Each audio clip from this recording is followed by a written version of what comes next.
If Russia decides to invade, Lithuanians will be ready. That's because the government is printing manuals to advise citizens on how to survive a war.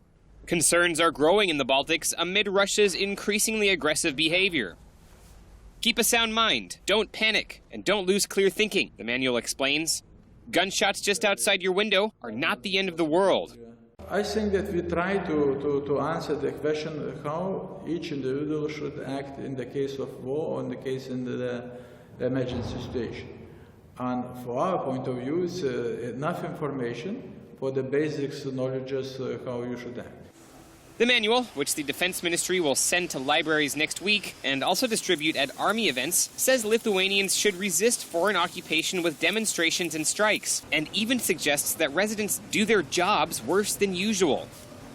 In the event of an invasion, the manual says Lithuanians should organize themselves through Twitter and Facebook and attempt cyber attacks against the enemy.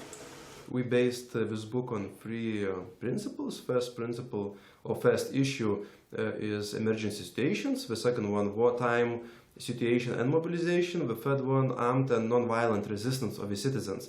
At the end of the book, there are presented also practical recommendations which cover all those topics.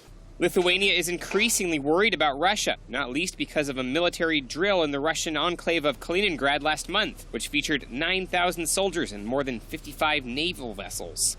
The first reason was some call or questions from our citizens. When Russia started the aggression in Ukraine, in Lithuania, our citizens understand that it's not friendly neighbor exists on our borders. The Lithuanian army and its paramilitary reserve force have seen increased recruitment since the crisis in Ukraine. Russia annexed the Crimean Peninsula from Ukraine last year, and Western governments say they have overwhelming evidence that it's supplying troops and weaponry to insurgents who have seized parts of eastern Ukraine, an accusation that Moscow denies.